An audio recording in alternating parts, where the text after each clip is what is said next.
Hello and welcome to today's WorkSafe Month webinar, You'll Be Fine, You've Only Sprained Your Brain. I'm Stephanie Morawski from WorkSafe Tasmania and I will be your moderator. Before we start, please take a moment to read the following slide about information received today. I'll now go over housekeeping. Here is a screenshot of the attendee control panel. You should see something that looks like this on the right hand of your screen. You're likely listening in using your computer's speaker system by default. If you would prefer to listen over the phone, just select telephone in the audio pane and the dial-in information will be displayed. Webcams and audience microphones will not be used in today's presentation. Questions will be taken at the end of the webinar. Please use the questions pane on your control panel to type and submit your questions. An attendee handout is now also available for download via your handouts pane. And finally, today's webinar is being recorded. I would now like to introduce your presenter, Robert Auerbach, Principal Consultant from Uncommon Approach. Rob spent 15 years as the Chief Legal and Policy Development Officer for an American statutory compensation authority. Rob has assisted 10 governmental entities in reviewing and improving their workers' compensation systems as a consultant.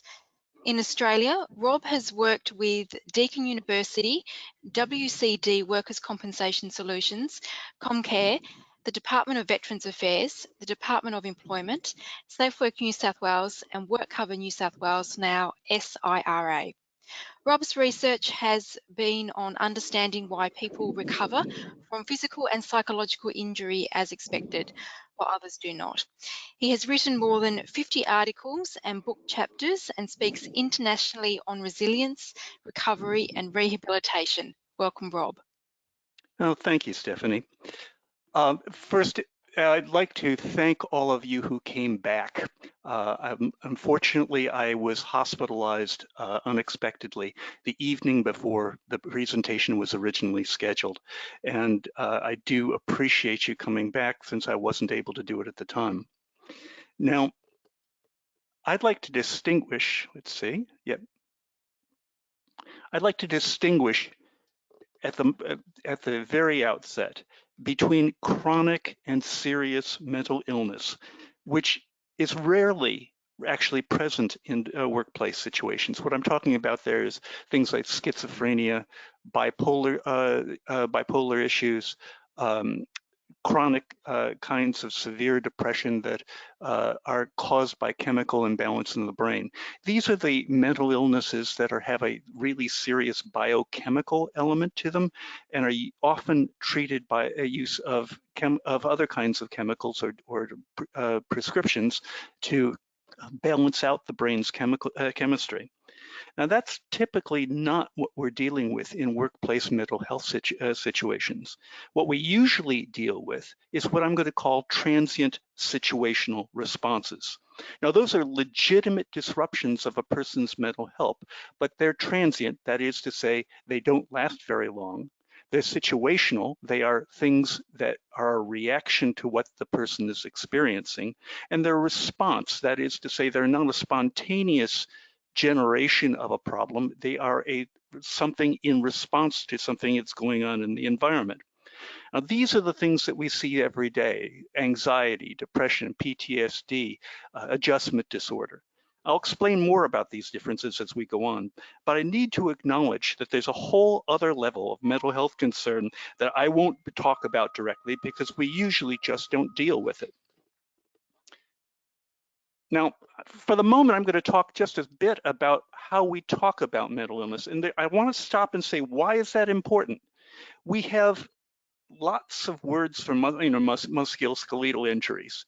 And everybody has expectations when you use those words for quick recovery. And the expectation that's set by the language is very important because, as we all know, if you set an expectation for somebody that they're going to heal well and quickly, typically they will.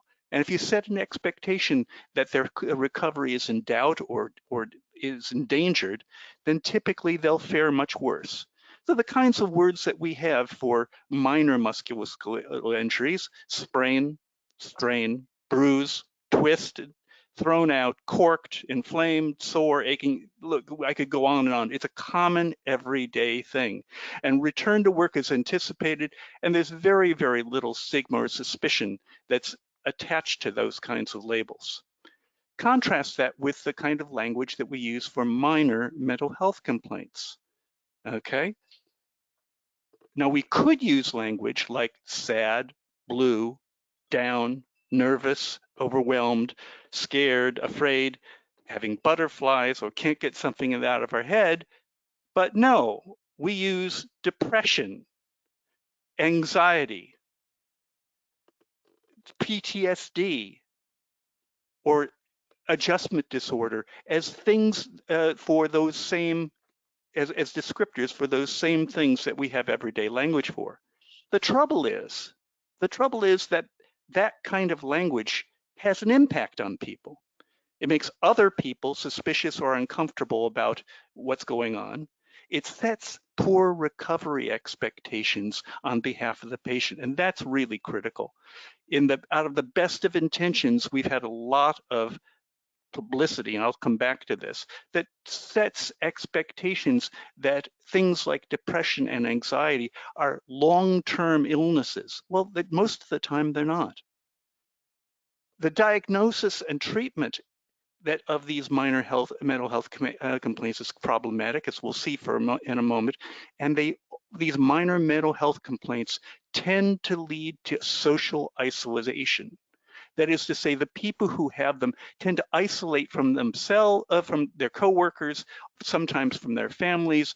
Things set in then as a reaction to the isolation itself. So it gets worse and worse, not because it's originally a bad thing or something that's hard to recover it, but actually because of the way the rest of the world reacts to the label. Turns out, though, that most mental health concerns have a similar prognosis to minor musculoskeletal injuries. Now, I apologize for the quality of this slide, but I took this as a picture of a slide that was presented at the 2015 Actuaries Institute seminar on scheme design. And at that scheme seminar, they were talking about the utility of mental health treatment guidelines and what they showed. And look at this. Adjustment disorder, typically 8 to 12 weeks. Major depression, 8 to 12 weeks. Severe depression, 16 to 20 weeks. Adjustment disorders, 16 weeks max. PTSD, 8 to 12 weeks for a single incident. These are not the numbers that you've been led to believe are true, but yet the evidence, the experimental evidence that's been peer-reviewed and checked and double-checked shows that this is correct. That we get a bit of a message of misery about mental health. And look, it is understandable. It comes from a good place for the most part, but it is not helpful. The media, especially pre-COVID, were really engaged in a bit of a campaign over the last couple of years to encourage people to have a normalization of mental health concerns. And that's a good motivation, but you would literally occasionally see a reporter on the morning news argue with somebody about whether or not they had some sort of adverse psychological impact from a particular event. I saw somebody say, "Oh no, I was right, mate. It all happened so fast, and by the time it was over, it was good. So I didn't have any kind of adverse effect." And the reporter literally, for 2 or 3 questions, and went on to argue with him about whether he had an adverse effect. The intention is to make it be all right to have an effect and make people not ashamed of that and seek treatment if they want to, if they need it. All good. But it also sends the message that you should expect to have harm if something untoward happens. The same is true out of the well-intentioned attempts to stigmatize from organizations like Black Dog and Beyond Blue. They will tell you things that actually aren't true, and we'll talk about that in just a minute, in an attempt to destigmatize mental health and allow it to get treated properly. GPs are terrible at talking about mental health for the most part because they aren't very well trained in it. Again, we'll get to that in just a minute. And the language of mental health professionals is really, really difficult. Those are very, very specific, precise languages that will tell to another, tell a very complete story to another mental health professional, but should never be used in front of a patient. One thing that we need to understand, and it's a very tough sell in Australia, but frankly, it's not a tough sell in the rest of the world. The rest of the world has figured out that a symptom is not a disease. Now look at this picture. I felt like that during various terms during isolation. I suspect you might have too. We've all had feelings of depression or anxiety or feeling overwhelmed by change at one time or another in your life. I had a lot of trouble when my father passed. Okay, I was sad for a long time. I got on with my life. I didn't let it stop me from doing things. So did I have some depressive reaction or some depressive symptom from my dad's passing? Yes, I did. Okay. But it wasn't a disorder. Why? It went away. It didn't have an overwhelmingly long duration. And I was able to carry out the functions of my everyday life. So the symptom is what somebody feels. It can be bad. It can be really bad. But unless it lasts over a period of time, and it also interferes with the functions of everyday life, the fact that they're feeling upset or dislocated or off balance is not in and of itself a disease.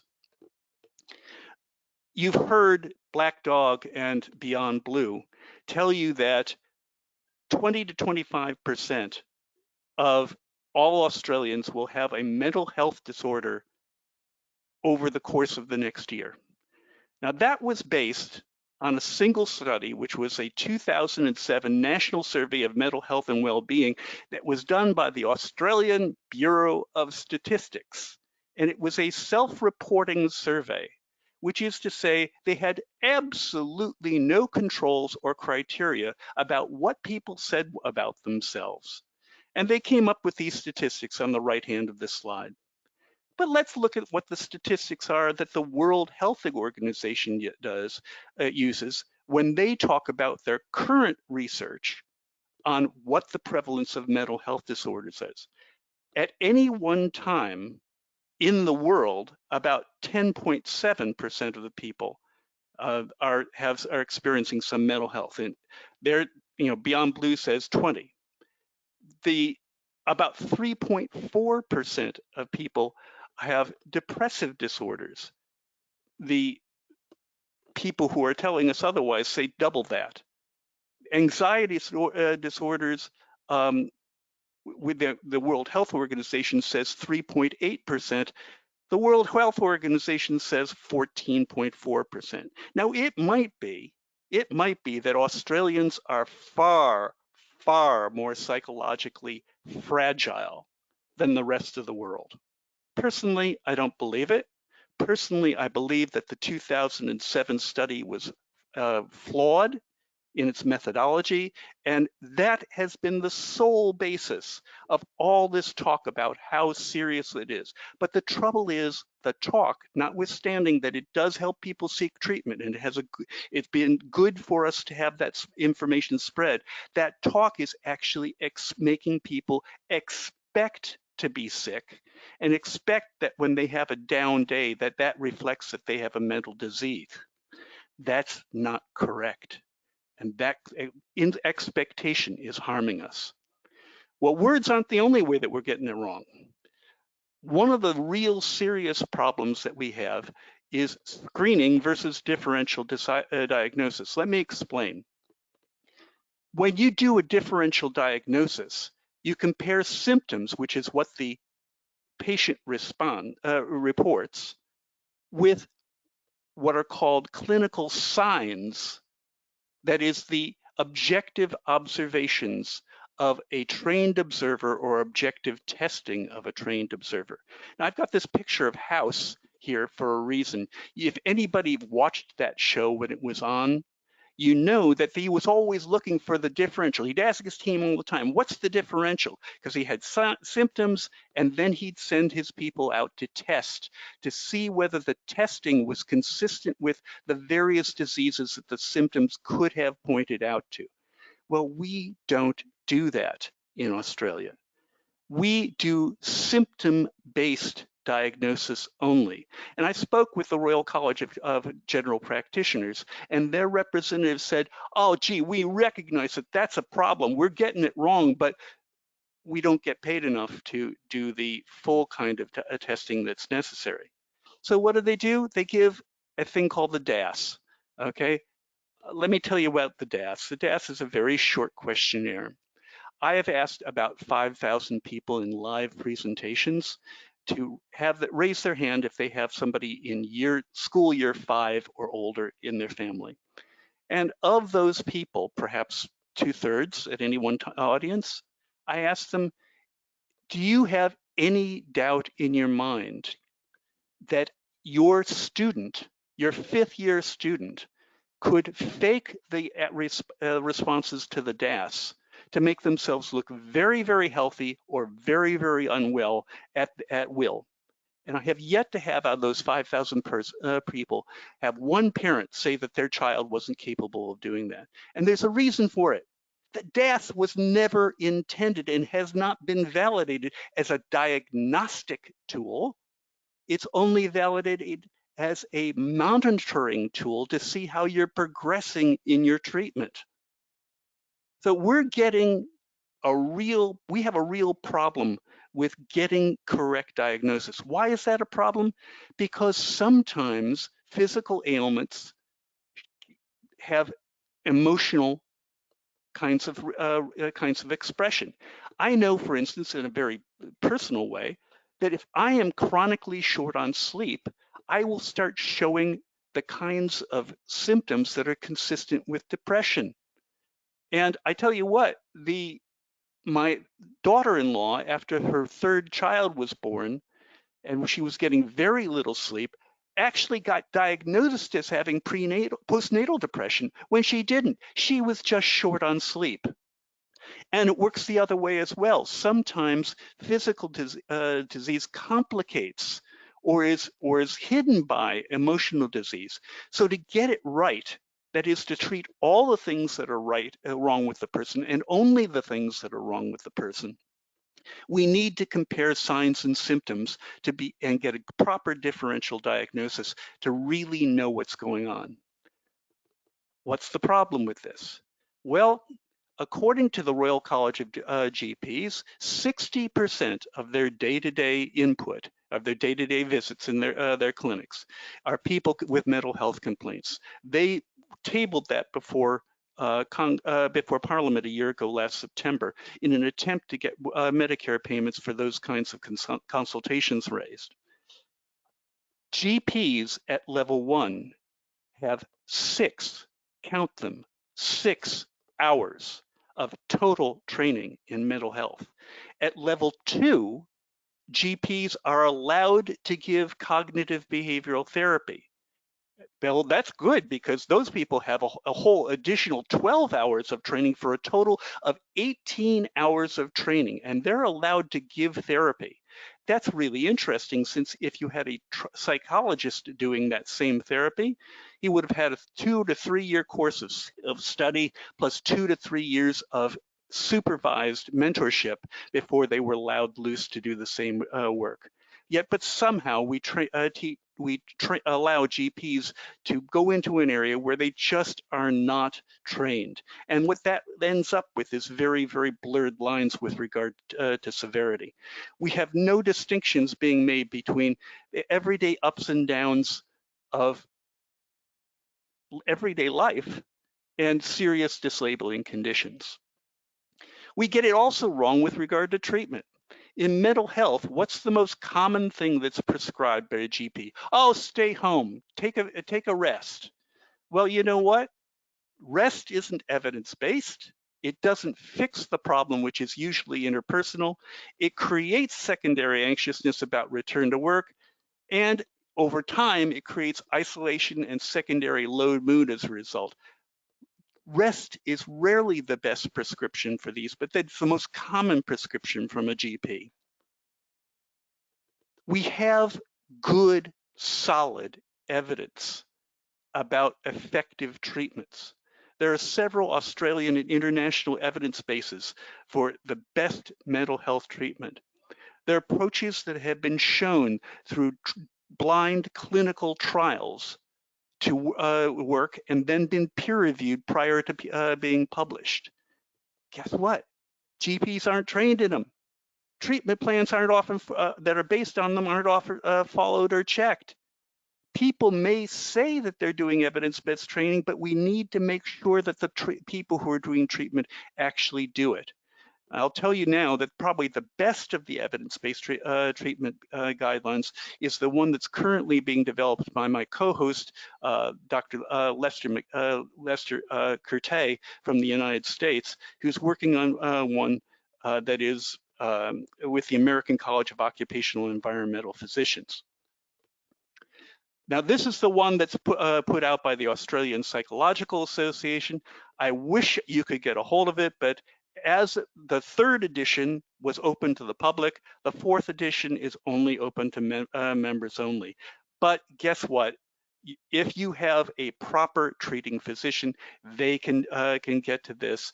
And I suspect if you have somebody on your staff that can join the American Psychological Association, it would be worthwhile just to get access to this thing. So what happens? People have all this talk about what's going to happen, often from people who simply do not have adequate information themselves. Well, if they don't have adequate information themselves, they certainly aren't going to be providing adequate patient information.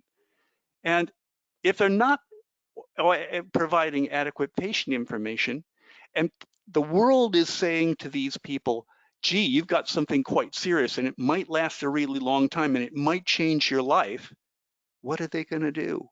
They're going to worry. They're going to be left to imagine and brood and blow up in their mind what's happening to them until it becomes the total focus of their attention. As the focus of their attention, it will start to color their perceptions of everything that's happening around them.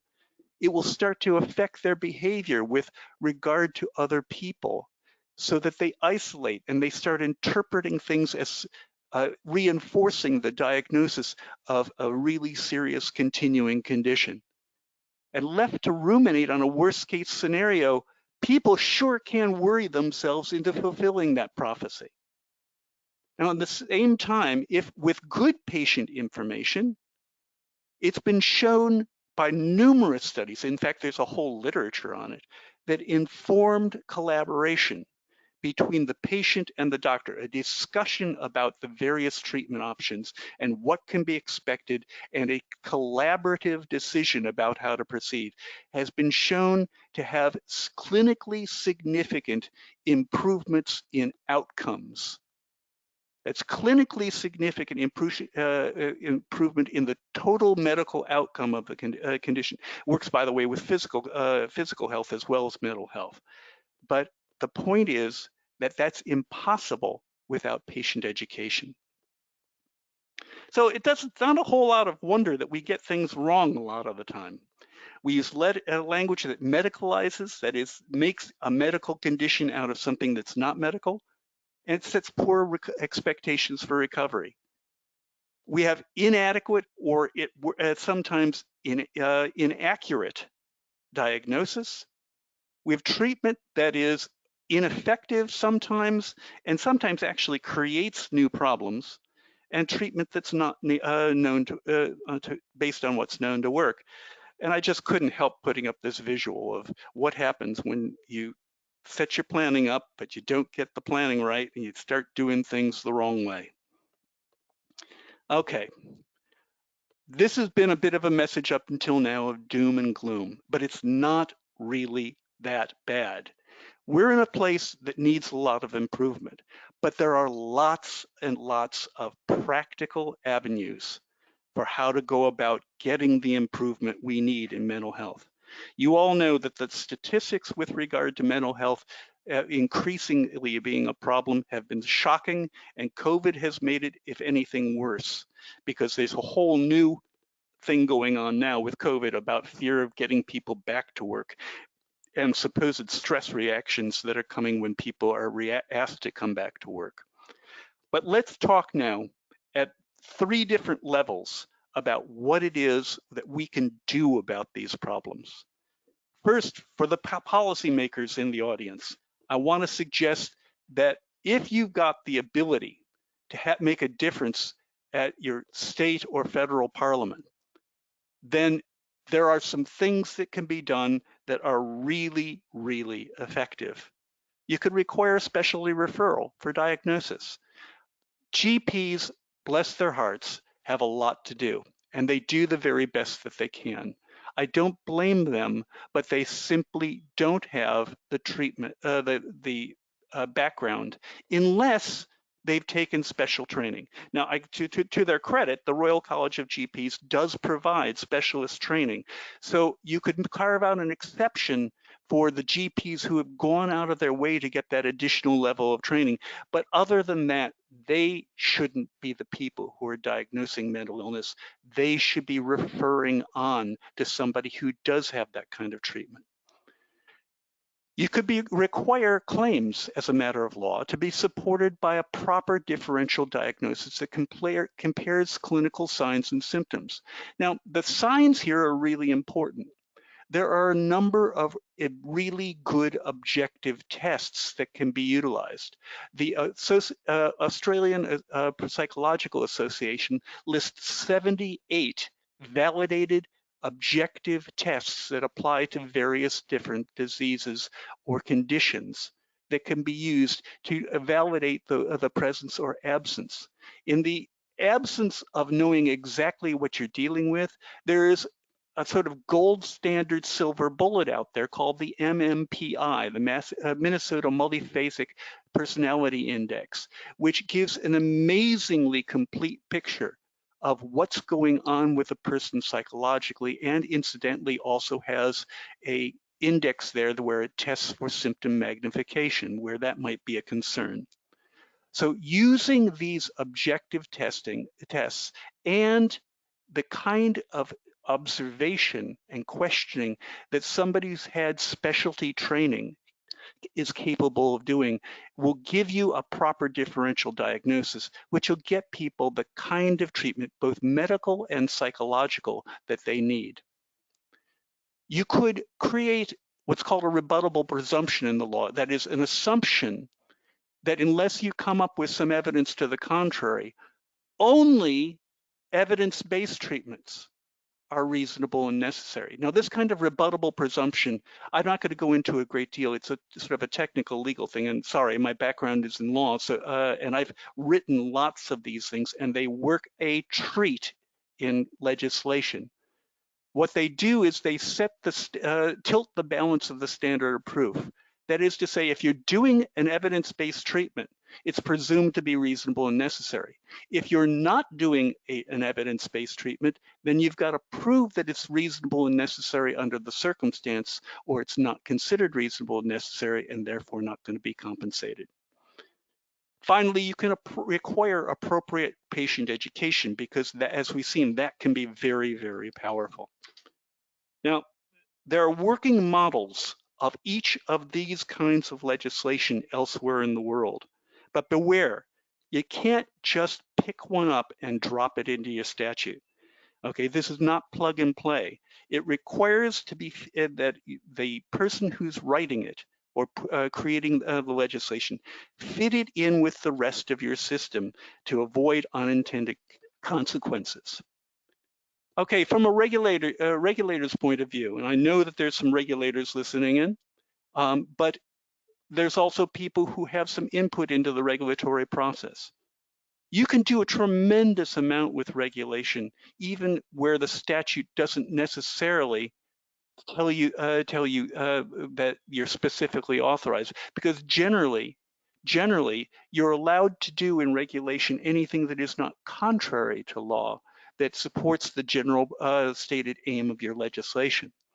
So you can provide in any fee schedules that you have that there's sufficient support to provide for differential diagnosis. That is to say that when you're doing objective testing, pay for it. All right. When you're doing a comparison of signs and symptoms, pay for it. You'll save lots of money over the long term, because you won't be treating things that aren't there, and you won't be treating incorrectly things that are there. Okay, but provide sufficient support in the fee schedules to make sure that the people who are dealing with these people take the time to do it right. The Royal College of General Practitioners essentially admitted to me that they recognize that differential diagnosis is required. It is the standard to which they aspire, but they don't get paid enough to do it. So that's something that can be helped. You can exert, control might be a little too strong word, influence over the media and the mental health organizations that are operating in your jurisdiction to avoid inadvertent medicalization. Yes, Beyond Blue and Black Dog do great service, but they really have gone a little too far and are now setting expectations which are not helpful. Maybe it's time to start a discussion with them, because to be honest, they won't discuss it with individuals no matter how well credentialed. So maybe it's time now for the regulators to come to them and say, guys, maybe we ought to talk a little about this. You can develop appropriate patient education materials. When I worked in the US for a regulatory authority for 15 years, we had a complete set of informational booklets that were provided free of charge to both employers and to workers, that helped explain all sorts of aspects of the system, including factual aspects concerning the diagnosis and prognosis of their condition. Those kinds of things are available for its models, and they can be developed easily and at low cost, and developed at low cost by the regulatory bodies. And finally, somebody's got to get to the Royal College of General Practitioners to increase doctor education on mental health. If they're going to have this role, they got to get educated to a level of that they can actually do it. Now, I'll point back to the last slide where I talked a little bit about legislative suggestions.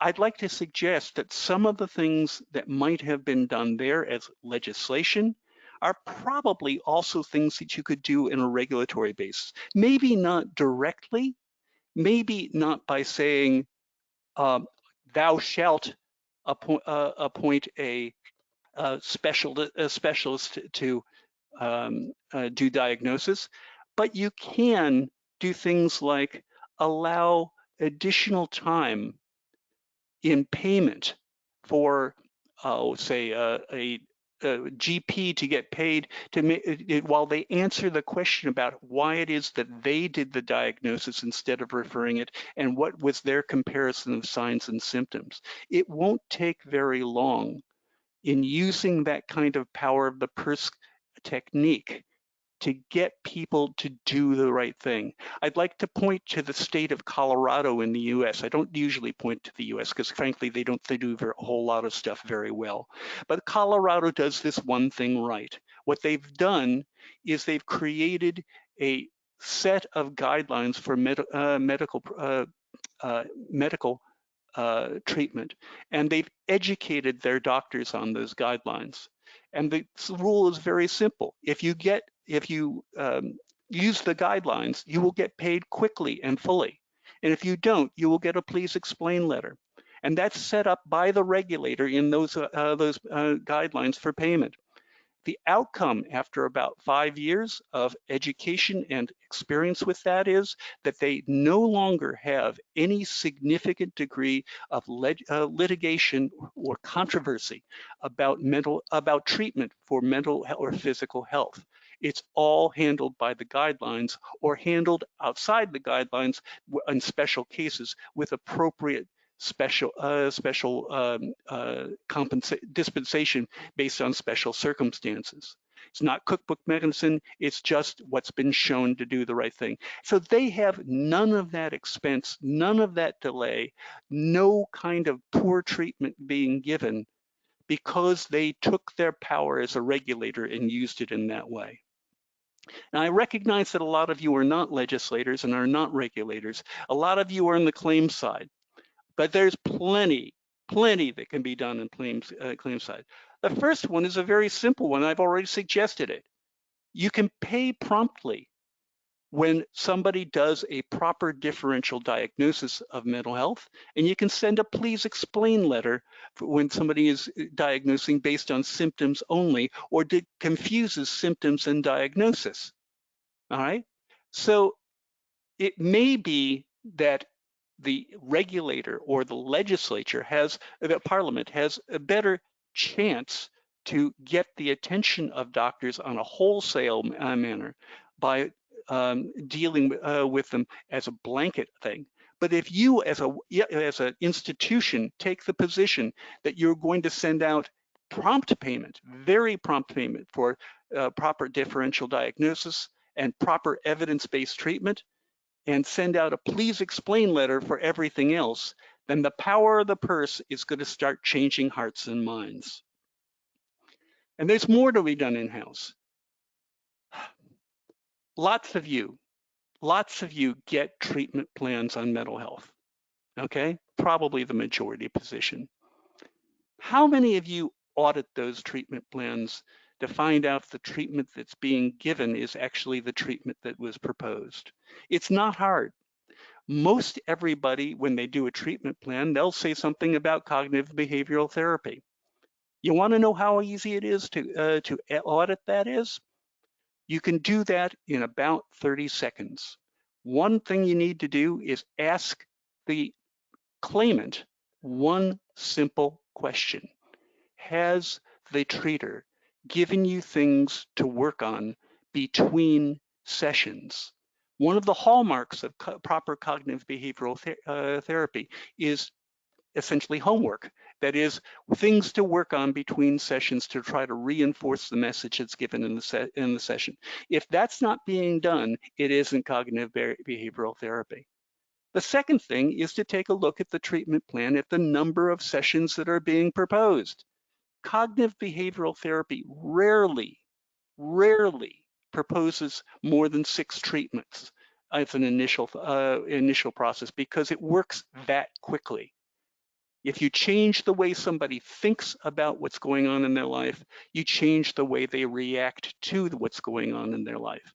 And so if you look at the number of treatments that are being requested, then you will get a really good idea about whether they're just mouthing the words cognitive behavioral therapy or whether they're actually looking at giving it.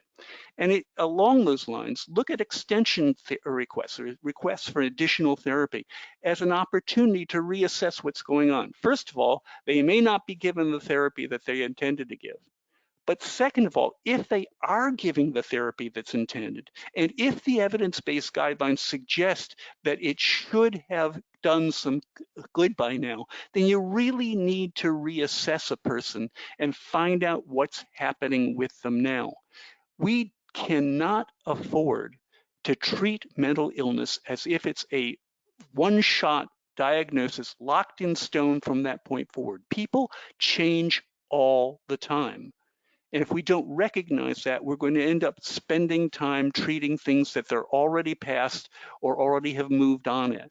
So look at extension requests as an indicator that either that what we're doing didn't work, or that maybe it didn't work because we don't have the right diagnosis in the first place. Okay, so it may be that we do, but we really need to look at every extension request for an extension of treatment as being an opportunity to reassess what's going on.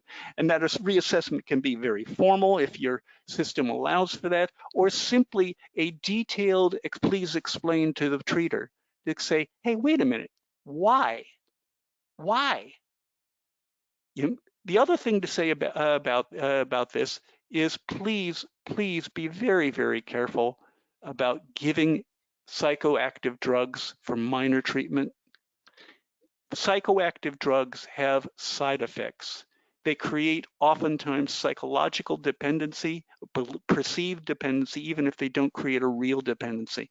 So be very, very careful about that. Unfortunately, that's the number one go-to thing aside from rest by GPs.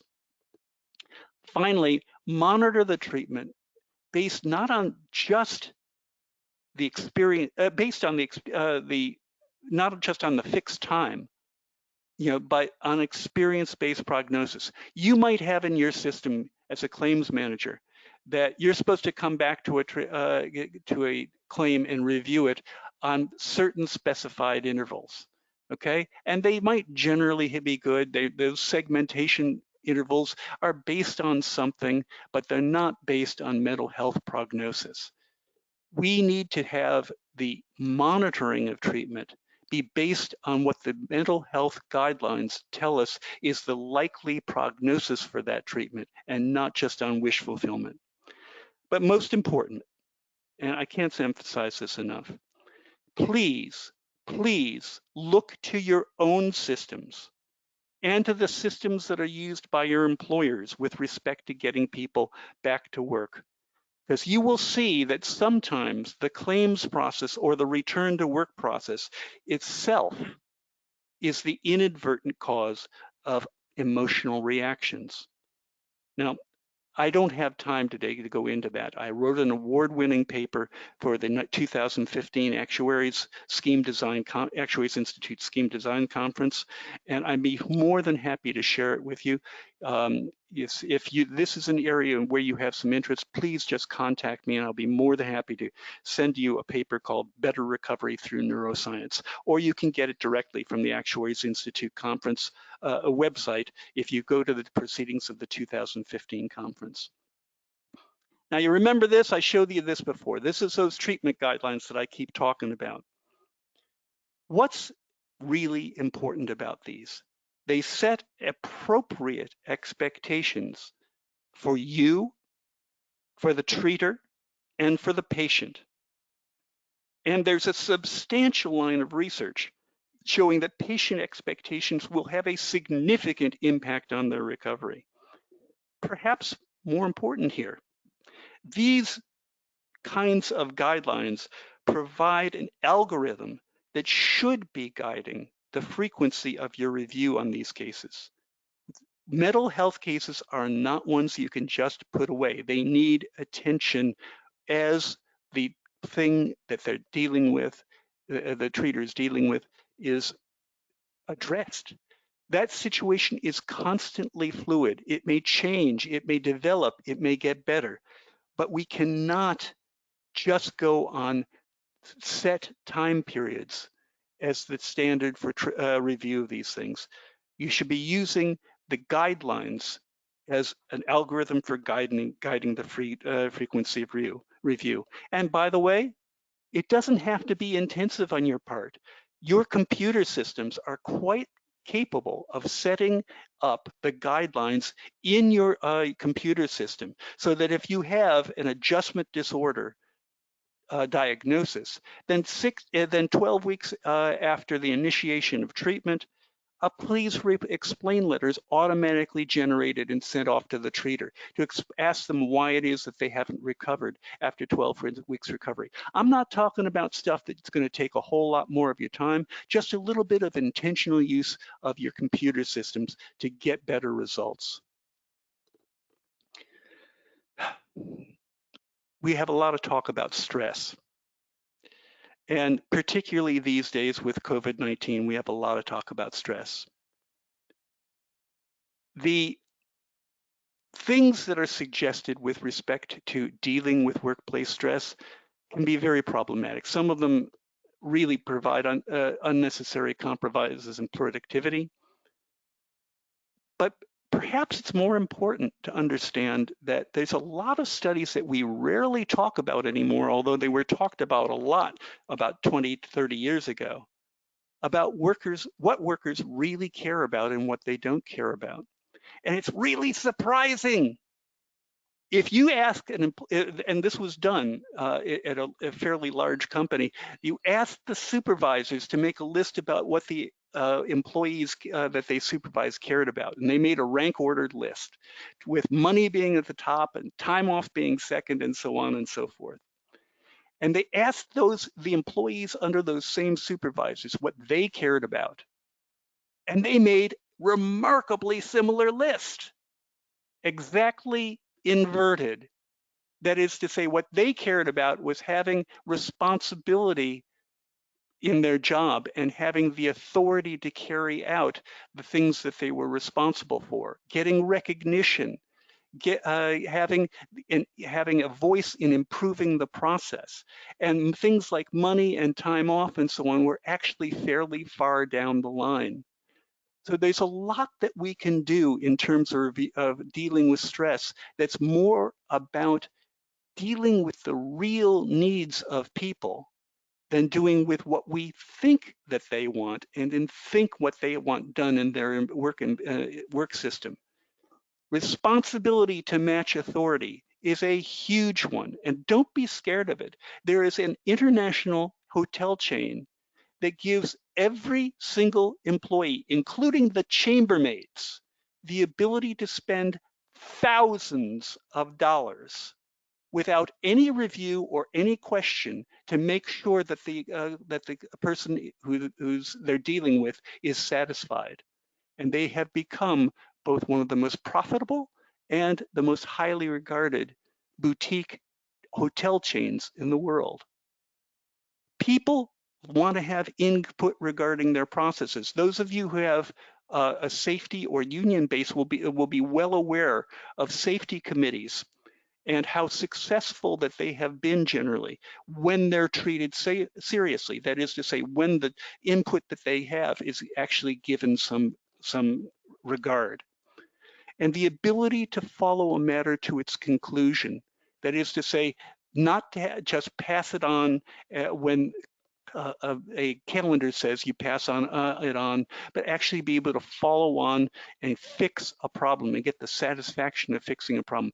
Those things are really, really good indicators of workplace improvement. Those things are real good, low cost, high productivity things that you can do to make it so that your workplace is less stressful and more satisfying for your employees.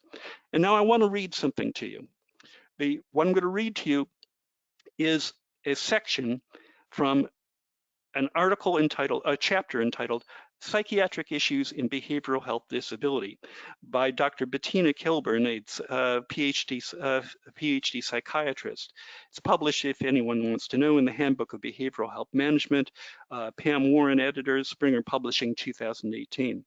Quote, stress is not an objective finding, a recognized psychiatric condition, or an identified diagnosis, or even a well-defined term. Stress in the workplace environment speaks to how well the person fits the job, unquote. A lot of times people are genuinely stressed by jobs. Well, sometimes they might be able to become much less stressed if we find a different job to which they're better suited. The last thing I want to say to you before I take questions is please, please don't do what we've done over the last 10 years and continue the upward trend in the seriousness and of mental health claims. Don't put them in the too hard basket. There's just too much at stake.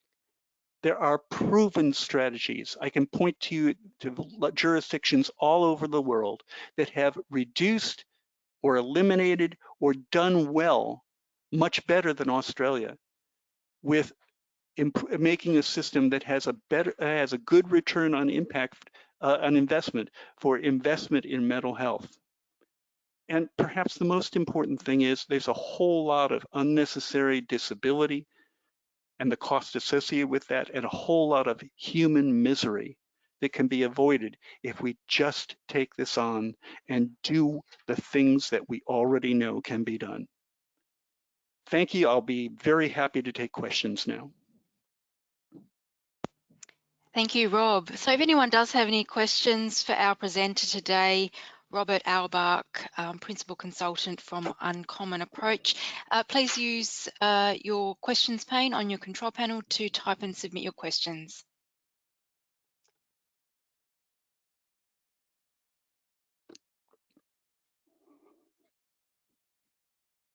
And a reminder that today's webinar has been recorded and will be made available on the WorkSafe Tasmania YouTube page.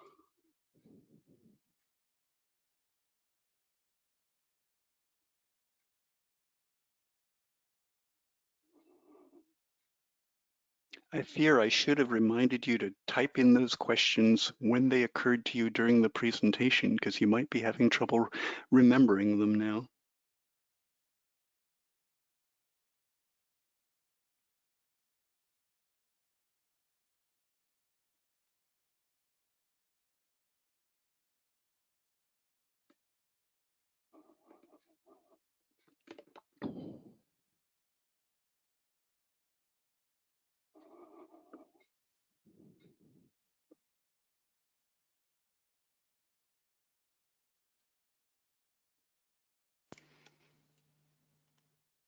A couple of questions have come in, Rob. So on the last slide, you mentioned other resources. Can you please let the audience know who and where? Okay, hang on just a second.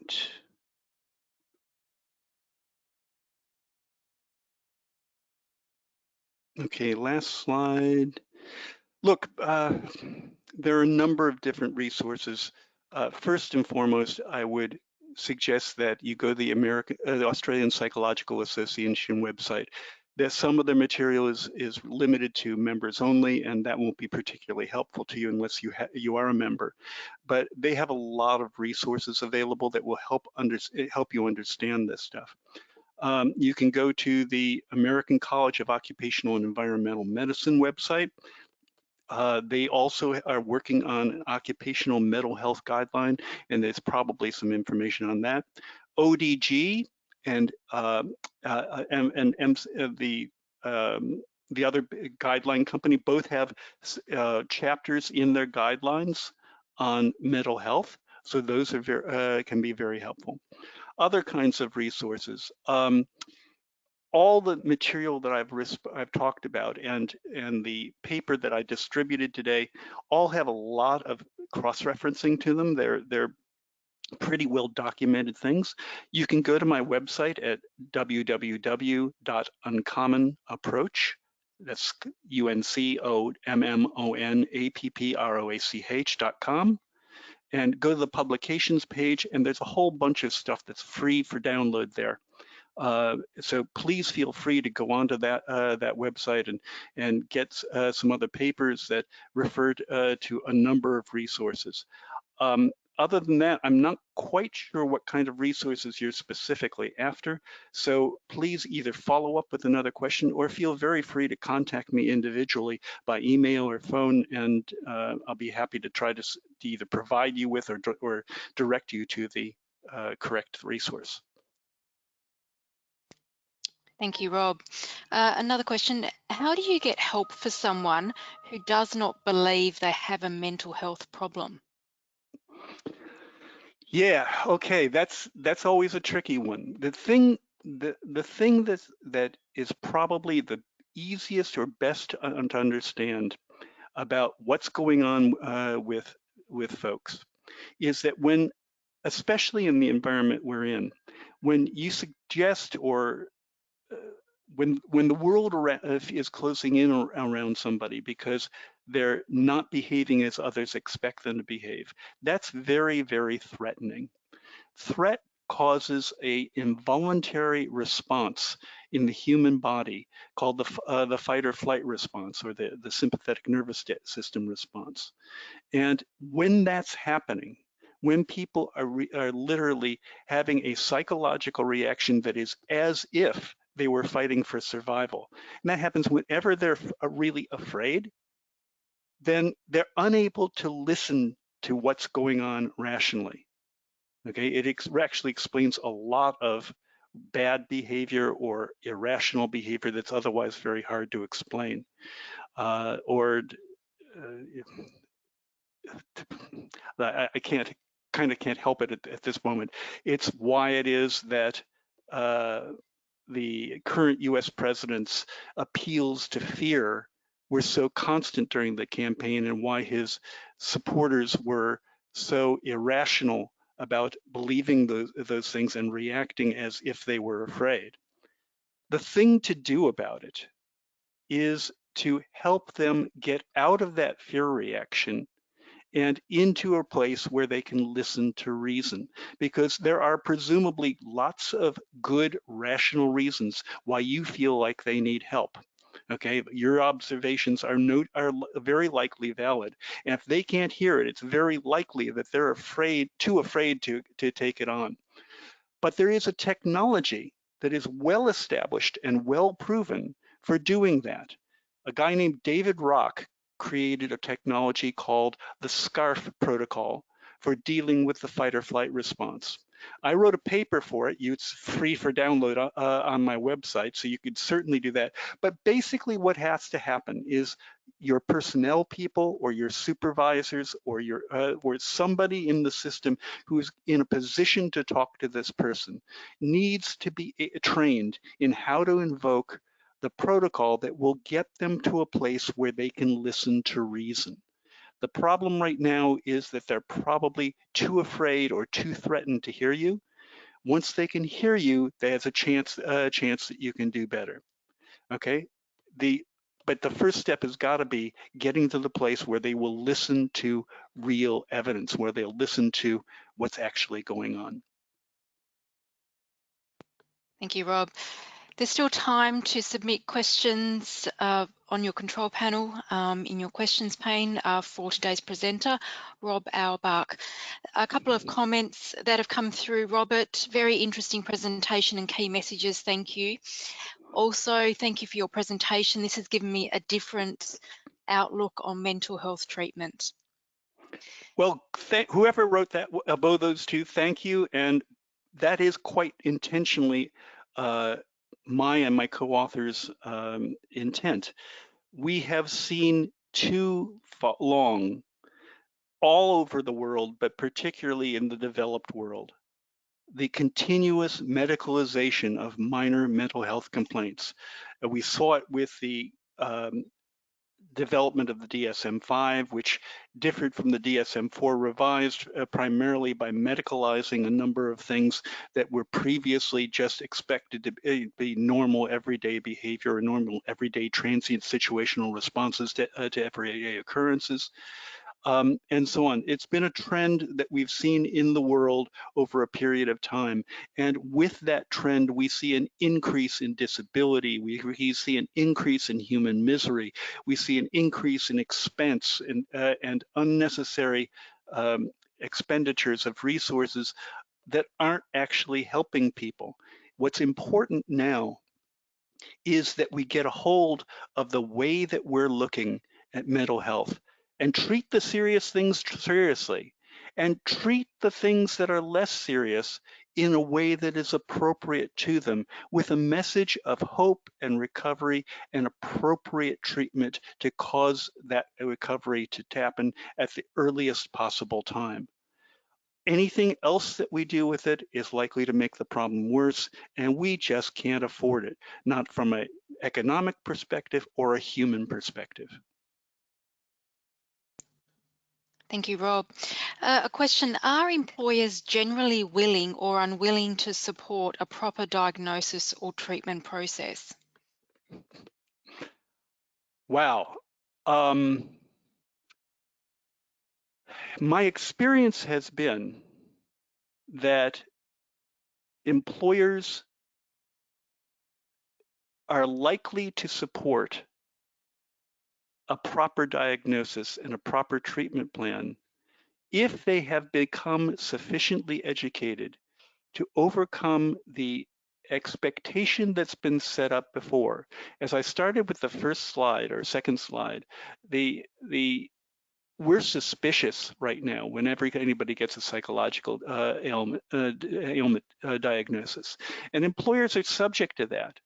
If we instead educate employers to understand that people who need help, but it doesn't have to be big, long time off from work and expense and replacing the employee and all those kinds of things. It can actually be something that's quite manageable. Then in fact, employers are usually quite happy to deal with it.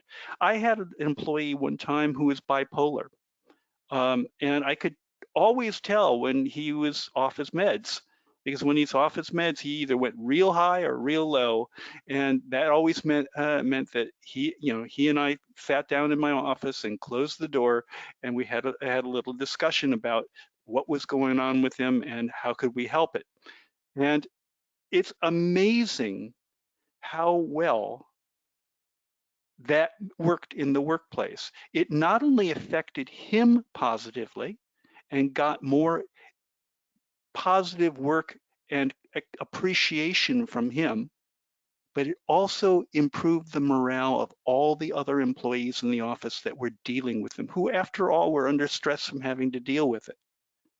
And the fact that it was being addressed by the employer actually made a huge impact on the other employees in the office, and probably created a situation where it wasn't something that caused more stress or disease than would have otherwise occurred. Thank you, Rob. What advice would you give in regards to the process of reviewing all current case management activities in order to draw a line in the sand and enhance the support going forward? Okay, I'm not entirely sure I understand the question. So if I don't answer it with what you had in mind, I'm going to ask you to follow up and submit a follow-up question to help direct me to correctly answer it. I think that a top to bottom review of systems is really, really important. I wrote an award-winning paper for the Actuaries Institute in 2015 that talked about how our systems quite inadvertently cause secondary psychological overlay or secondary psychological harm on top of the physical or mental harm for which the claim was originally made. So it is incredibly important to do that kind of review from top to bottom. I have done that with jurisdictions, and they have seen remarkable turnarounds in their claims costs and in the good results for people, because they quit having the cases where somebody comes in with, oh, to use my favorite example, somebody came in with a broken thumb and ended up retiring on permanent disability because of the psychological overlay that occurred as a result of their treatment in the system. This was an actual ComCare case, by the way. The problem that we have is that when we treat people in particular ways, they tend to deal with that in one of three different ways. They either fight, they withdraw, or they just give lip service to the compliance without doing anything that's actually helpful. None of those ways actually get them better. And in fact, what we do in a claims system oftentimes is make people practice the role of being sick so long that it becomes habitual and they start actually believing that they're sicker than they really are. So the first thing to do is to take a look at the whole system, top to bottom, and you may need some external eyes for that. You have to look at the system top to bottom and see whether or not your system is actually inadvertently causing more problems than it's solving. Second, you need to look at the attitudes of the people who are administering the claims, and not only the attitudes, but also the training of those people. So see whether or not the way that they're treating people creates a perception that they're at odds with them, that they're not on the same team, that they're fighting with them, and so on and so forth, because that again will cause a reaction. Third, you need to come through and figure out whether or not the way that the paperwork is being done, and the way that claims are being handed across segments, and so on and so forth, is something that requires the claimant to tell their story over and over and over and over and over. Because what do we know about something that gets practiced like that? It becomes a script. And what do we know about a script? It never changes. And we reinforce that because we actually criticize a claimant if they ever change their story even by a word, because we then say they're being inconsistent. Well, that trait teaches them to say the same thing over and over and over again. And then we're expecting them to change, to get better. Well, it doesn't work that way, folks. At the end of the day, we're training them to stay sick. So we can look at that in the system. By the time you've gotten through that kind of systemic review, you're going to have probably a fair laundry list of little implementable or trainable changes that can be made that will teach the people to deal with it better. And then the last thing I would suggest that you look at is, are your people trained to recognize and to deal with a fight or flight reaction? We see the fight or flight reaction or something like that in workers' compensation an amazingly high percentage of the time. It's most of the cases that we call bad behavior or withdrawn behavior, people who are argumentative, who are shouting, who are writing letters to ministers. Those are people who are in fight or flight almost all the time. And the thing about it is we can deal with them. We can get them back to a rational place where we can have a discussion about what their rational best interests are and try to move the claim on that basis. Are your people trained to do that? Deal with all those things, and boy, you'll have made a huge amount of progress in my estimation. Thanks, Rob. So just a comment, so thank you. You have explained where you would place initial effort. It answers the sentiment of the question, as my interest is increasing support and providing an enhanced employee experience at the same time. Well, and it works that way, okay? The systems that I've been involved in either rewriting the law or rewriting the regulations or helping change the actual claims processing system, they have seen consistently reduced costs, sometimes very dramatically reduced costs, together with enhancements in employee outcomes as measured by the benefits that they receive on the one hand, or the benefit eligibility on the one hand. So we don't cut costs by cutting benefits, but also on their clinical outcomes, their return to work, their return to the everyday parts of life. That's the object, to get them both, and it can be done. Thank you, Rob. And then just to close, can you comment on the pressure to return to work when you're not ready to, when all of available leave has run out? Do you believe can that trigger further mental health issues? Look, there is no question that pressure to return to work when you don't believe you're capable of returning to work is a very serious stressor, a very serious opportunity to worry and ruminate and imagine the worst. But let's just take a look at it. The first key is the question, when is the comment, when the claimant doesn't believe they're ready to. That says two things. Number one, it talks to what the claimant knows or thinks they know. And second, it talks to the fact that they're afraid. Right? What do they know or think they know? Hard to say, okay? But that's something that can be dealt with by properly educating the claimant to what their condition has been, what the normal prognosis or trajectory of that condition is, what the stepping stones along the way look like, and how they can be expected to progress. That's the key.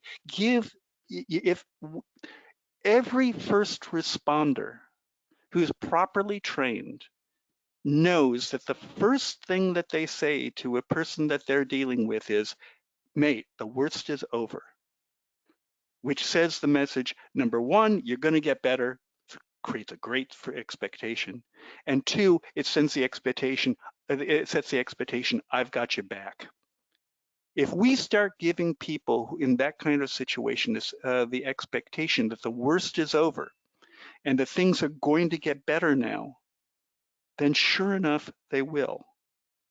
But so part of it is education. Part of it is also alleviation of fear. Alleviation of fear is two things. Number one, they've got to be able to hear you. To hear you, they've got to get out of fight or flight. And there's, as I say, a protocol which your personnel people, your managers, your supervisors, all should be trained in to deal with employees to tamp down fear, especially these days when people have fear about returning to work after COVID. This is a real key that if you train the correct people in how to talk to those employees who are expressing fear, you will do better and you will get more of them back to work. So you've got to be able to take them out of the fear response, and then you've got to listen to what it is that they're afraid of and deal with it constructively. That is to say, oh, mate, I'd return to work, but I'm afraid that if I have to do this particular aspect of my job, lifting these heavy boxes, I'm going to tear up my back again. Okay, I understand that fear. Let's figure out a way that we can do your job and be productive and be valuable as an employee in this organization without doing the thing that you're afraid of until you no longer are afraid of it. And let's also talk about the other way of dealing with fear, and that is by testing fear. I recall one time when I blew out the PCL in my right knee, okay? It's a weird fall in a supermarket, and I just tore the PCL out, completely ruptured it. PCL is the opposite of the ACL, which means that now my knee will overflex in one direction, that's in a way that's not supposed to. And they considered surgically repairing it, but the prognosis for that kind of repair isn't real good, and the doctors weren't willing to do it. So fine, it's something I live with. Well, I went through the recovery, I went through the physio, but I had a lot of guarding of the knee because I was afraid. I was afraid not only of the pain, of pain, but I was afraid of re-injury.